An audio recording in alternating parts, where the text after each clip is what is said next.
Hello and welcome to Amazing True Stories, where I share incredible events that actually happened throughout history. These authentic tales are perfect for listeners who want to relax with captivating content while discovering fascinating historical facts that might surprise you. My dream is to create a podcast channel worth returning to, a space filled with valuable audio content that both entertains and expands your understanding of our world's remarkable past. If you enjoyed today's story, please consider subscribing, leaving a like, or sharing your thoughts in the comments. Your support helps this podcast reach more curious minds. Let's dive into today's extraordinary tale. This is a story of Christopher Columbus and his first voyage. Chapter 1. In the mid-15th century, the narrow, winding streets of Genoa bustled with maritime commerce. It was here, amid the salt-tinged air and constant movement of ships, that a young boy named Cristoforo Colombo first dreamed of the sea. Born in 1451 to a family of wool weavers, young Christopher showed little interest in following his father's trade. Instead, his eyes were constantly drawn to the harbor, where vessels from across the Mediterranean docked with exotic goods and even more exotic tales. By the age of 14, Columbus had already taken to the sea. His first voyages were modest coastal expeditions, but they provided invaluable practical experience. The Mediterranean was a harsh teacher. Storms could materialize with frightening swiftness. Pirates were a constant threat, and navigation. These early challenges molded the young mariner, developing his resilience, resourcefulness, and unwavering determination. As a young man, Columbus sailed throughout the Mediterranean, visiting ports in the Levant and North Africa. These journeys exposed him to different cultures, languages, and trading practices. He then learned the basics of several languages, including Portuguese and Castilian Spanish. This linguistic versatility would later prove crucial in navigating the complex political landscape of royal courts. One formative experience came in 1476 when Columbus participated in a commercial expedition to Chios in the Aegean Sea. During this voyage, he refined his navigational skills and developed a deeper understanding of maritime commerce. The Mediterranean, however, would soon prove too small for his ambitions. In an era when the boundaries of the known world were expanding, Columbus developed an insatiable curiosity about geography and cosmography. He devoured whatever maps and charts he could find, studying them with an intensity that bordered on obsession. These maps, often beautiful works of art, filled with fantastical creatures, and speculative geography fired his imagination and prompted questions about what lay beyond the charted regions. Columbus was particularly influenced by the works of Paolo dal Pozzo Toscanelli, a Florentine physician and cosmographer who had proposed a westward route to Asia. Toscanelli's map suggested that Japan lay just 2,500 nautical miles west of the Canary Islands, a significant underestimation of the Earth's circumference, but one that aligned with Columbus's own developing theories. The tales of Marco Polo's journeys to the court of Kublai Khan in the late 13th century also captivated Columbus. He annotated his personal copy of Polo's travels extensively, focusing especially on descriptions of Japan and its rumored abundance of gold and precious stones. These stories reinforced his belief that immense riches awaited those bold enough to find a new route to Asia. In 1479, Columbus's life took a significant turn when he arrived in Portugal, then the leading maritime nation in Europe. The circumstances of his arrival remain somewhat mysterious. Some accounts suggest he was shipwrecked near Lagos after a naval battle with French privateers, while others indicate he traveled there deliberately drawn by Portugal's reputation for exploration. In Lisbon, Columbus found employment as a chart maker and book dealer, occupations that gave him access to the latest geographical knowledge. He also continued to sail, participating in trading voyages along the west coast of Africa, where the Portuguese were steadily pushing southward in search of a route to India. It was during this period that Columbus met and married Filipa Moniz Perestrello, a noblewoman from a family with maritime connections. Through this marriage, Columbus gained access to valuable charts, journals, and instruments that had belonged to Filipa's late father Bartolomeo Perestrello, who had been governor of Porto Santo in the Madeira Islands. The couple settled for a time on Porto Santo, where Columbus continued to develop his navigational expertise and geographical theories. They had one son called Diego, but their marriage was tragically cut short when Felipa died, likely in 1484. The loss was devastating, but it also freed Columbus to pursue his increasingly ambitious plans without family obligations tying him to one location. During his time in Portugal, Columbus's grand vision began to take shape. The quest for a sea route to Asia had become something of a holy grail for European explorers. The traditional eastern routes through the Mediterranean and overland were controlled by Ottoman Turks and Arab intermediaries, making trade expensive and dangerous. Portugal was investing heavily in finding a southern route around Africa, but Columbus began to consider a radical alternative, sailing west across the Atlantic. Several factors contributed to this revolutionary idea. Columbus had studied the works of ancient geographers like Ptolemy, as well as more contemporary scholars such as Pierre de Lille. From these sources, he developed a conviction that the Earth was much smaller than it actually is, estimating its circumference at about 18,000 miles rather than the actual 25,000. This miscalculation led him to believe that Asia was much closer to Europe across the Western Ocean than it actually was.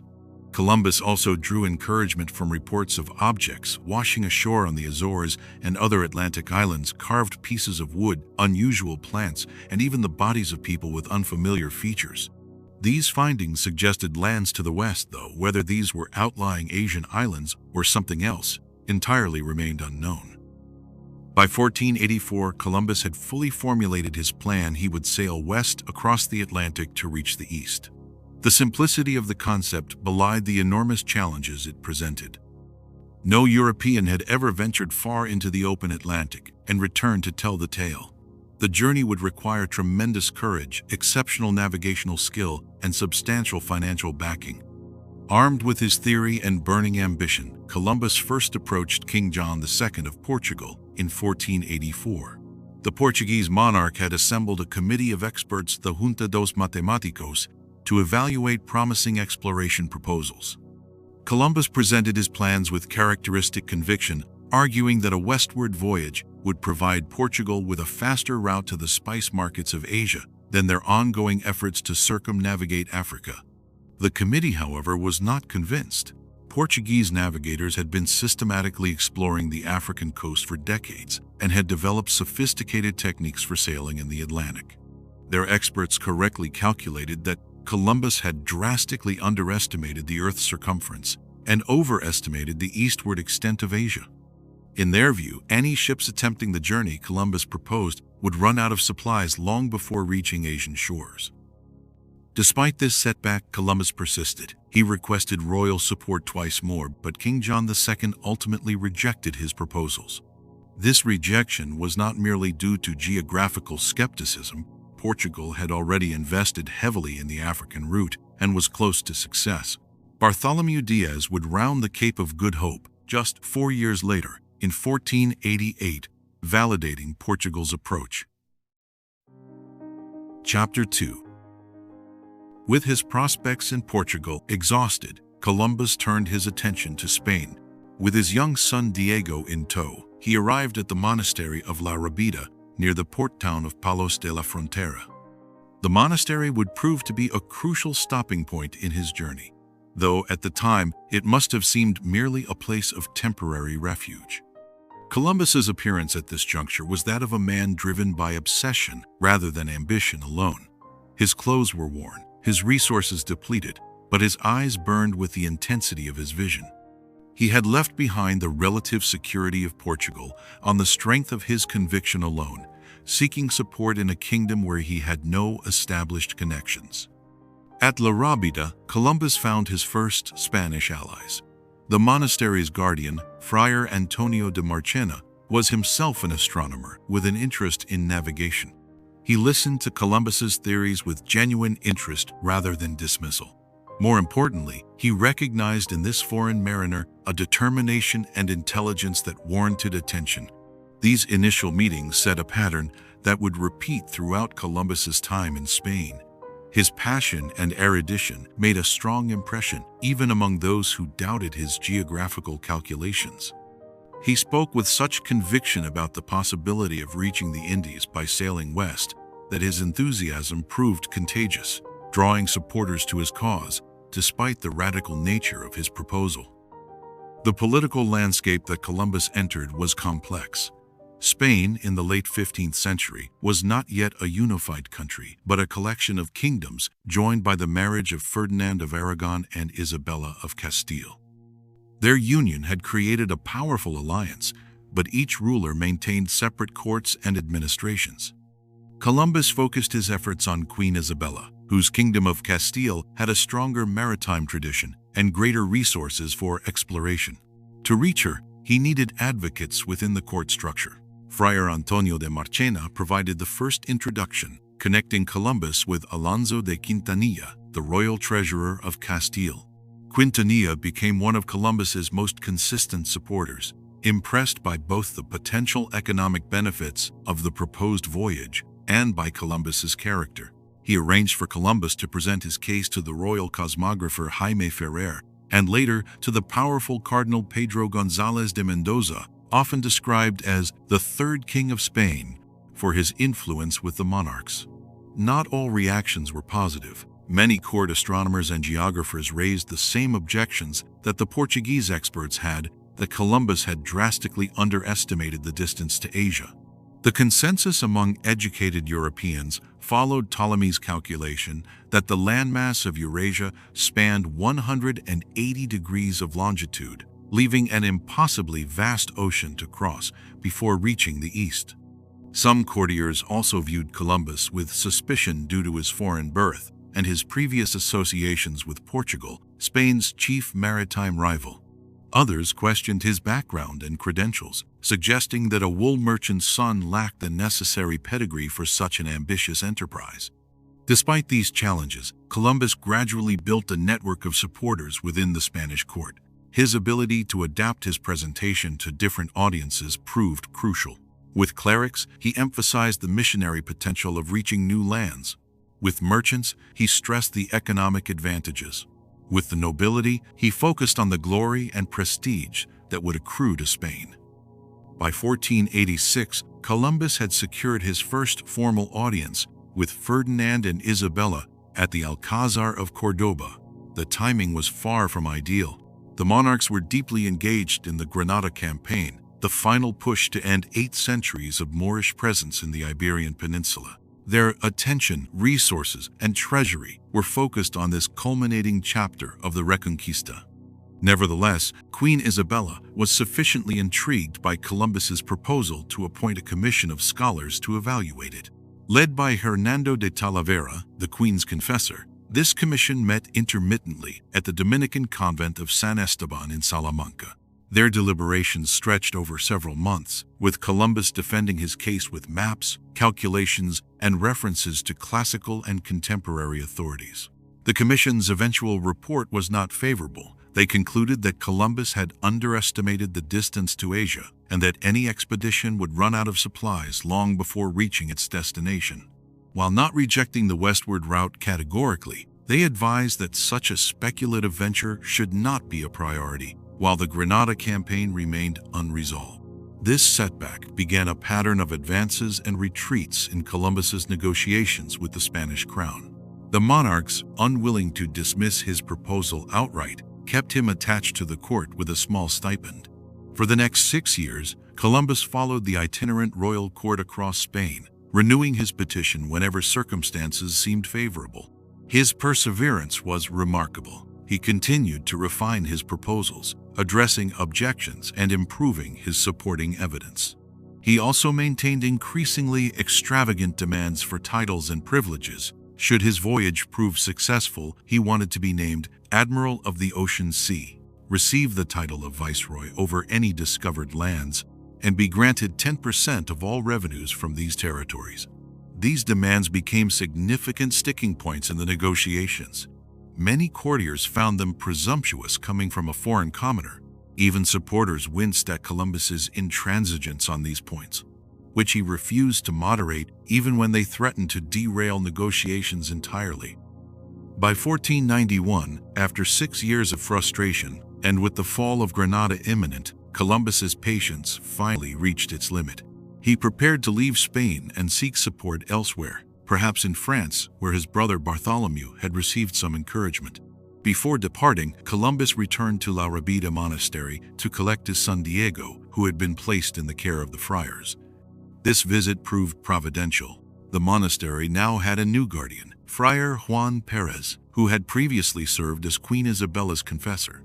Alarmed by Columbus's intention to take his plan to a rival nation, Perez persuaded him to remain at the monastery while he made one final appeal to the Queen. Friar Perez sent an urgent message directly to Isabella, bypassing the court functionaries who had become obstacles to Columbus's case. His personal connection to the Queen ensured that his letter received immediate attention. Isabella responded by summoning Perez to the newly conquered city of Granada for a private audience. The friar's advocacy proved persuasive. He emphasized not only the potential material benefits of Columbus's proposed voyage, but also its spiritual dimensions. If new lands and peoples could be reached, they could be brought to Christianity. This argument resonated strongly with Isabella, whose religious devotion was central to her identity as queen. Perez returned to La Rabida with 2,000 maravedis for Columbus to purchase suitable clothing and a mule for the journey to Granada. More importantly, he brought a royal summons. The Queen was ready to hear Columbus's proposal again, this time with the Reconquista completed and new possibilities on the horizon. In January 1492, Columbus arrived in Granada to witness a historic moment. The last Moorish king, Boabdil, was surrendering the keys to the city, ending nearly 8 centuries of Muslim rule in the Iberian Peninsula. The Spanish monarchs, flushed with victory and looking to new horizons, were finally ready to give serious consideration to Columbus's western voyage. The negotiations that followed were complex and nearly collapsed several times. Columbus remained adamant about his demands for titles and privileges, while Ferdinand in particular balked at these terms. Legend tells us that Columbus had actually departed Granada in frustration when royal messengers overtook him at the bridge of Pinos, recalling him to court for final negotiations. The breakthrough came through the intervention of Luis de Santongo, the keeper of the privy purse for Aragon, who offered to help finance the expedition. With this assurance of funding and with Isabella's support now firm, the agreement moved forward despite Ferdinand's reservations. On April 17, 1492, the historic agreement, known as the Capitulaciones de Santa Fe, was signed. This contract granted Columbus the titles he sought: Admiral of the Ocean Sea and Viceroy and Governor of any lands he might discover. He would receive 10% of all precious metals, gems, spices, and other merchandise acquired within these territories. These were extraordinary concessions to a commoner, reflecting both the speculative nature of the enterprise and Columbus's remarkable negotiating persistence. The document was carefully worded to protect royal interests while satisfying Columbus's demands. It referred to lands discovered and acquired, rather than simply discovered, a subtle legal distinction that would later allow the Crown to claim that Columbus was only entitled to benefits from lands he personally discovered, not the entire region. With the signing of the Capitulaciones, Columbus underwent a remarkable transformation in status. The former wool merchant's son, who had been kept waiting in royal antechambers for years, was now admiral, a title previously reserved for noblemen of the highest rank. Moreover, he held this admiralty over an ocean that Europeans had barely ventured into, earning him the poetic title Admiral of the Ocean Sea. The title of Viceroy and Governor was even more significant. It made Columbus the direct representative of the Spanish monarchs in any territories he discovered, with sweeping powers over administration, justice, and commerce. These titles were hereditary, meaning they would pass to his heirs in perpetuity. In essence, Columbus had negotiated himself into the ranks of the highest nobility before even setting sail. This sudden elevation created an awkward situation at court. Many aristocrats resented the foreign commoner who had secured such extraordinary privileges. Columbus, for his part, embraced his new status, with a conviction that bordered on arrogance. He began signing his name with an elaborate cipher that some scholars interpret as representing his new titles and claims. Behind this outward confidence, Columbus surely felt the enormous pressure of expectations. He had promised a short western route to the wealth of Asia. The monarchs had taken an extraordinary gamble on his assurances. If he failed, he would be remembered as Alice, a deluded dreamer who had squandered royal resources on a fool's errand. With the agreement secured, Columbus now faced the practical challenges of preparing for the voyage. The monarchs issued royal orders to the town of Palos de la Frontera, requiring them to provide 2 caravels for the crown. This unusual requisition was actually a form of penalty. The town was fulfilling a previous obligation to provide vessels for royal service for 1 year. Recruiting crew members proved difficult. The proposed voyage west into the unknown Atlantic inspired more fear than adventure among experienced sailors. Local authorities had to offer amnesty to criminals willing to join the expedition, though the extent of this practice has been exaggerated in some accounts.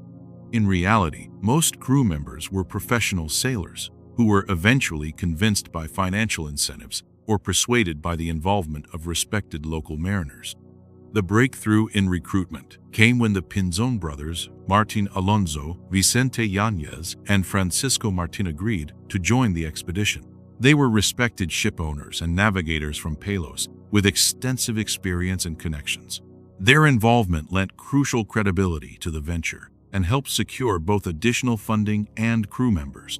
Martin Alonso, in particular, contributed financially to the expedition and became captain of the Pinta, while Vicente Yanez commanded the Niña. Columbus himself took command of the largest vessel, the Santa Maria, which was not one of the requisitioned ships but a merchant vessel known as the Gallega. It was rented from its owner, Juan de la Cosa, who joined the expedition as master. At about 85 feet long, the Santa Maria was classified as a nau or ship rather than a caravel, with a deeper draft and less maneuverability than its smaller companions. The weeks leading up to departure were filled with feverish activity. Ships had to be prepared and modified for the unprecedented journey. Provisions had to be calculated, and stored dried fish, hardtack biscuits, wine, olive oil, beans, and other staples that would sustain the crew for months. Navigational instruments, charts, and trade goods for barter with Asian merchants were gathered.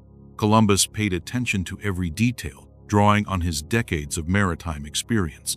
He knew that the success of the voyage depended not just on the validity of his geographical theories, but on hundreds of practical decisions about supplies, equipment, and personnel. His meticulous preparation reflected both his professional thoroughness and the enormous stakes of the endeavor. As the departure date approached, Columbus also attended to spiritual matters. He and many crew members confessed their sins and received communion.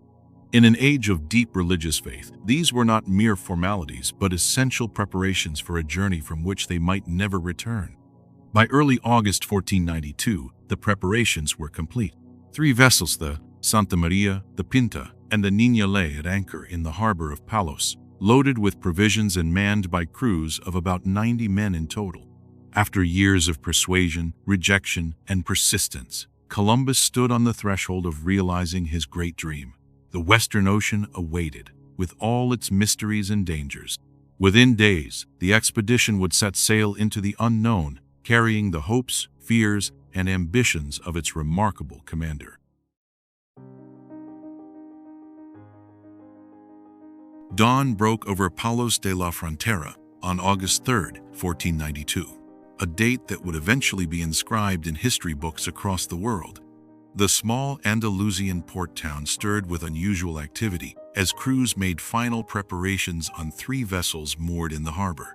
For Columbus, this morning represented the culmination of a decade-long struggle to turn his vision into reality.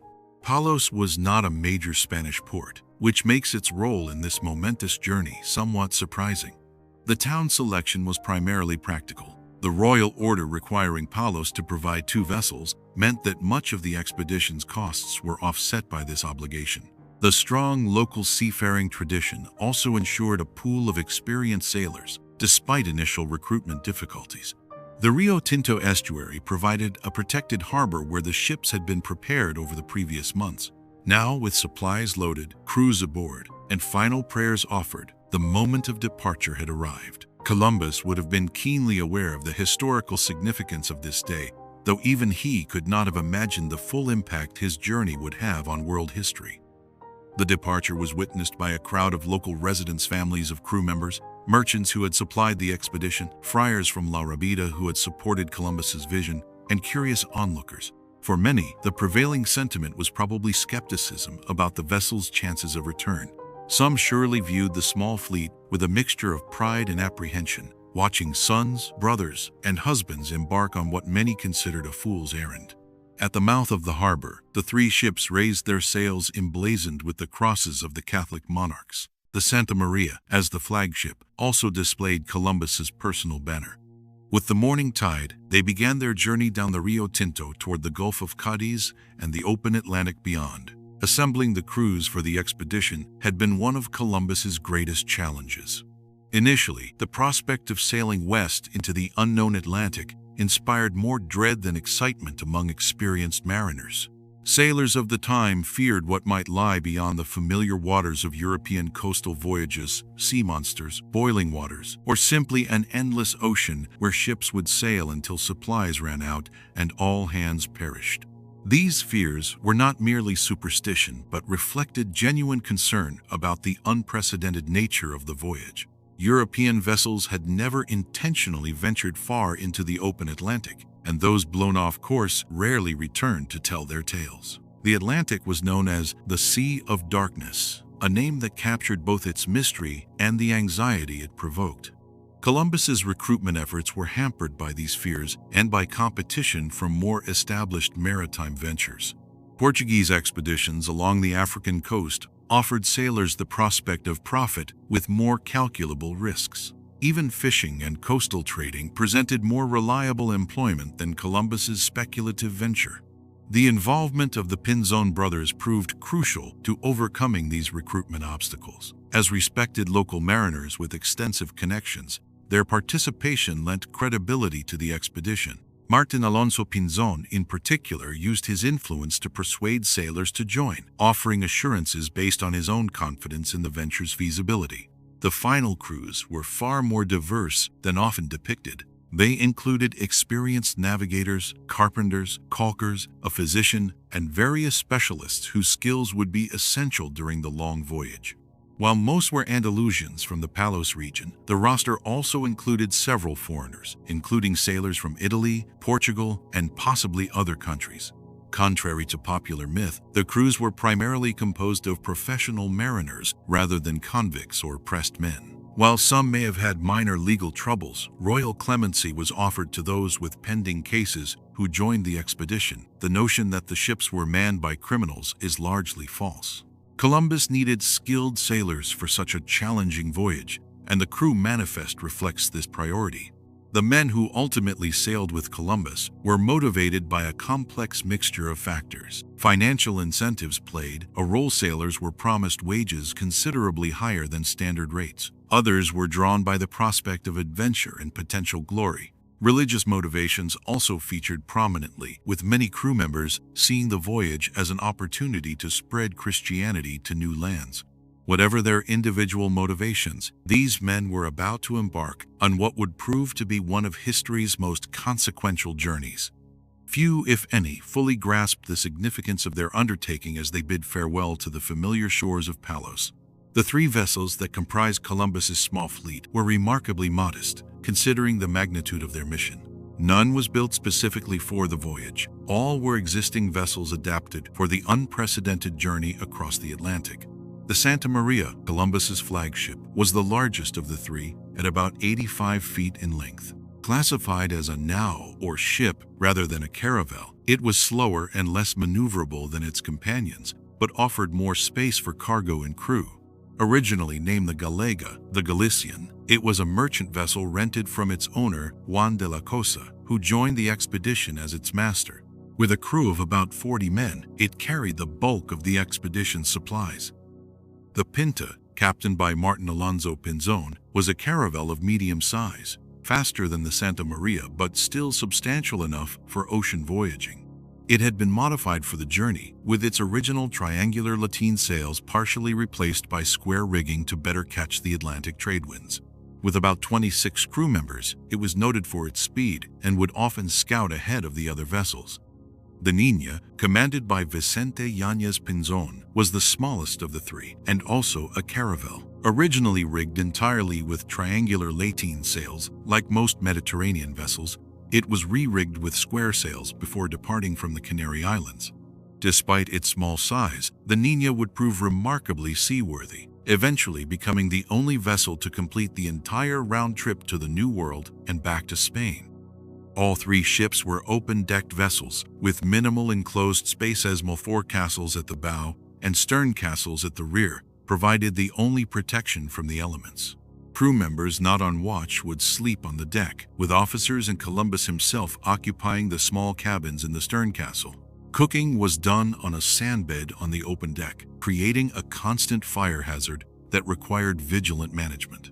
The ships carried a range of navigational instruments typical for the period. The magnetic compass was the primary tool for maintaining direction, supplemented by an astrolabe and quadrant for determining latitude by measuring the angle of the sun or stars above the horizon. Hourglasses tracked the passage of time, while a log and linear rope with knots tied at regular intervals allowed rough estimates of speed. For the most part, however, navigation still relied heavily on the accumulated experience and observational skills of the captain and pilots.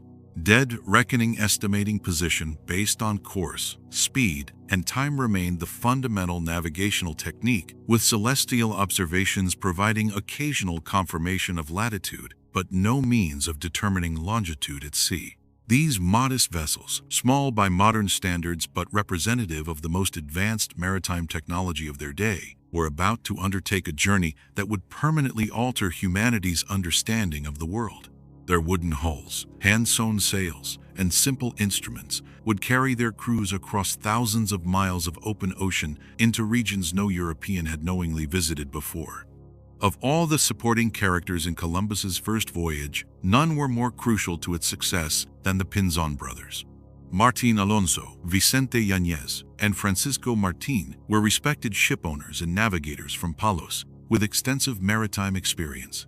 Their decision to join the expedition transformed it from a speculative venture viewed with skepticism by local mariners into a more credible enterprise. Martín Alonso, the eldest brother, was particularly influential. A successful shipowner and captain with considerable wealth and reputation, his involvement lent immediate credibility to Columbus's project. Beyond his professional standing, Martín Alonso contributed financially to the expedition, providing funds that supplemented the royal investment and helped cover Columbus's required personal contribution. As captain of the Pinta, Martín Alonso proved an able commander but also revealed an independent streak that would later create tension with Columbus. His maritime experience was extensive, including voyages to the Mediterranean, the North Atlantic, and possibly the Guinea coast of Africa. Some accounts suggest he had prior knowledge of lands to the west, perhaps gleaned from documents he had seen during travels to Rome. Whether such knowledge influenced his decision to join Columbus remains speculative, but his confidence in the venture's feasibility certainly helped convince others to participate. Vicente Yáñez, the youngest brother, commanded the Niña.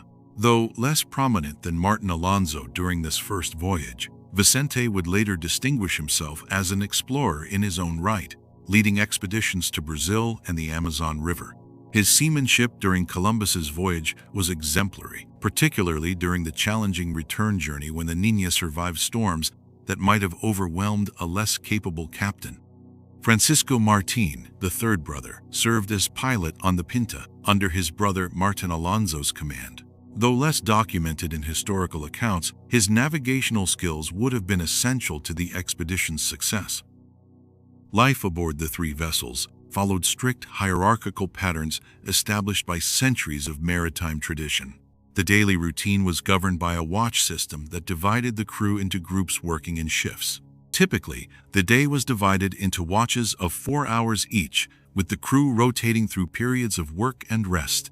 The physical conditions were challenging by any standard. Living space was extremely limited, with most crew members sleeping on the open deck, exposed to the elements. Only during severe weather would sailcloth be rigged to provide some protection. Privacy was non-existent, and personal hygiene was difficult to maintain with the limited fresh water available. Food was basic and monotonous. Disease was a constant concern on long voyages. Scurvy, caused by vitamin C deficiency, was a particular threat.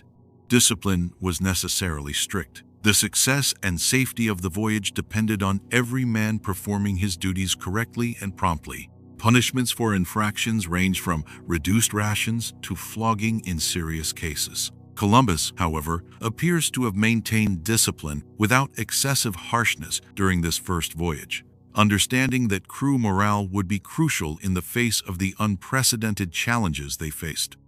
Communication between the three vessels was maintained through a system of flag signals during daylight and lanterns at night. When weather permitted and important matters needed discussion, small boats could transfer personnel between ships. This allowed Columbus to consult with the Pinzon brothers and other officers, though the separation of the fleet into three distinct units inevitably created some autonomy for each captain. Provisioning the expedition was a matter of careful calculation and considerable expense. The ships needed to carry everything required for a journey of undefined length into regions where resupply opportunities were unknown. Too little food or water would doom the expedition. Too much would overload the vessels and compromise their seaworthiness.